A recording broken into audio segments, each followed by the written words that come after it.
Another day, another ride.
Hello dear viewer.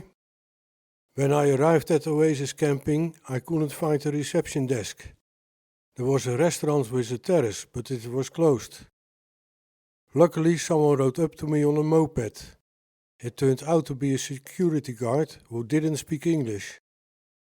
He called the owner and then rode ahead of me to the spot where I could pitch my tent. At first, that spot didn't seem appealing at all. But after looking around, it turned out to be the best spot. The flattest part was littered with bits of asphalt, which I had to push aside first.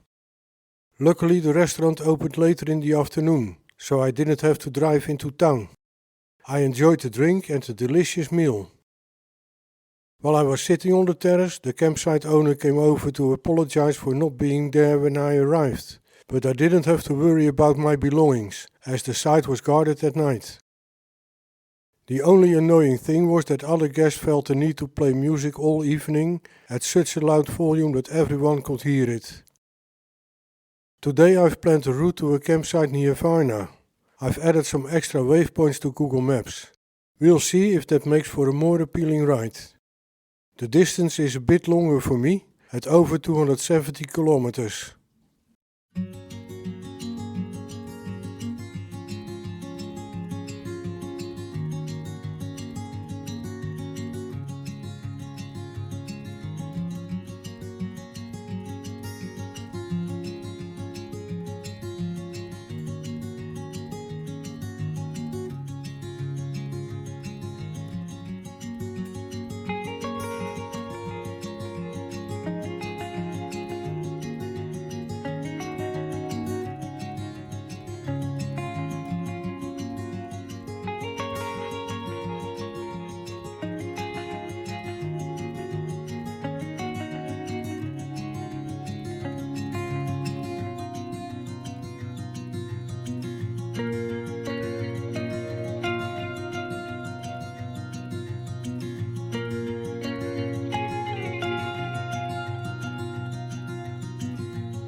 What I find annoying about Google Maps is that the app is so attached to its own preferences and recommended route. Even though I wanted to ride a certain route, the app sends me in a different direction. Fortunately, I quickly realized this and was able to adjust it. The first part was the same as the previous days, with lots of sunflowers and fields along a straight road. There's a lot of arable farming in the part of Bulgaria I am in anyway. I only occasionally see cows or a single horse, but I didn't encounter any grassy meadows. Luckily there was a nice stretch with trees along the side today. Not only did they provide some shade, but they also brought the temperature down a bit. And finally, some sharp bends in the road. Trixie had a blast. Just as I stopped for a rest, that dog came running. He looked quite frightening to me, and I haven't had the best experiences with dogs on the road either, so I decided it would be better to find another spot. But when I started Trixie and rode off, the dog turned out to be an even bigger coward than I was. And then you get to near Varna, and suddenly you see some puddles and a wet road, and you end up in the rain yourself.